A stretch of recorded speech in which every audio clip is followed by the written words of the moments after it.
Hello, I'm Will White with Nexus Pest Solutions, and today I want to talk about carpenter ants. You know, every year in Wisconsin we enter into what has been deemed carpenter ant season, which is the end of April, May, June, depending on when our spring starts around here in Wisconsin, because you know sometimes spring doesn't start until July.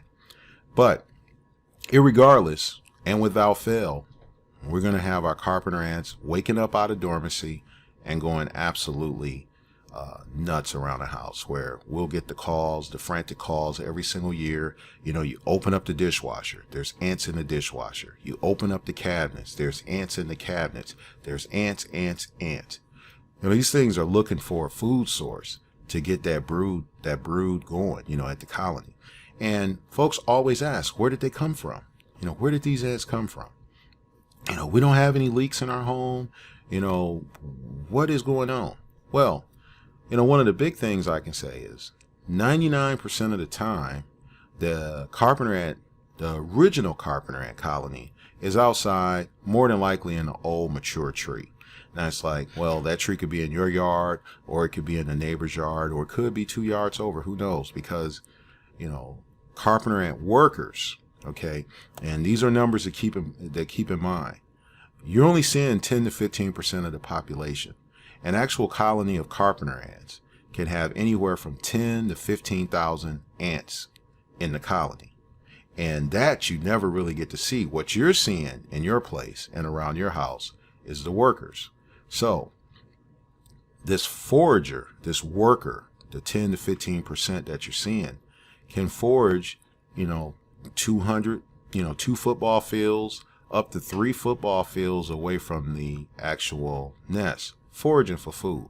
So it's something about, because it's not every house on the block. I mean, keep that in mind. Not every house on the block is having a problem with these ants, but it's something about your house that might have some conducive conditions that make it more attractive to the ants. So what can you do? You know, what is one thing you can do to try to make your exterior a little bit less attractive? You know, whether you have a leak or do not have a leak, you know, not knowing. One of the easy things that you could fix right away is to trim the shrubbery and bushes off the home. You don't want anything touching the home. Another thing, if you have a tree with a branch overhanging and touching the roof, you want to trim that branch off of the roof, because those in the ant world are like bridges. They offer easy access to your home. And another thing about that is it causes the ant population to bypass any treatment that you've done, because if they walk up the tree, walk across a branch, all your treatment is down low, they bypass it altogether. So by you removing those bridges, it forces the ants to walk up the side of the house to get to where it needs to go, therefore walking through your treated area. So some folks are going to be do-it-yourselfers. You know, that's a pro tip. You know, that's a pro tip right there. And then you have other folks who might want to call someone, or like, what can I do to try to prevent this? You know, we get this problem every single year. You know, you can start out by trying that. And remember, if all else fails, you can call Nexus Pest Solutions. Now, what I'm about to show you is something that we removed from a house north of Milwaukee. It was a couple years ago. We had a client call us up because they were having an issue with carpenter ants. They were seeing large winged carpenter ants. Now, there's a story here. So you can have carpenter ants, but if you start to see winged, you know, ants, I mean, people say flying ants, flying carpenter ants, they don't fly, they develop wings. You know, they might use those wings to break a fall if they fall off something, but they're not known for flying around like bees or wasps or anything like that. But what that story is, if you see this, it's telling you that that nest is a mature nest, and it has been there at a minimum of 2 to 4 years, could be longer. And you know, once a colony has established itself and matured, the ants will develop wings, and it just takes a period of time for that. I know it's usually somewhere between 4 to 6 years, but it just means that they've been there a minimum of 2 to 4 years, because there could have been circumstances outside that caused them to move there. So not necessarily that they've been in your house for that amount of time. It could have been unforeseen circumstances outside that caused a mature nest to move. And, one other thing, as I said earlier, these ants are foraging, 2 to 3, up to 2 to 3 football fields foraging. So just because you're finding ants in your house doesn't necessarily mean that you have activity, you have a colony in your house. And if you did, that would be considered a sub colony or a satellite colony. And some people do. So if the conditions are favorable, that original nest produces a queen, she's going to have to move. They're going to evict her. So she's going to pick up and move so many workers with her and start a satellite colony. And a lot of times that's how we end up with them in our homes. So, but back to my story. So we went to this location. Like I said, it's north of Milwaukee. It's one of the suburbs north of Milwaukee.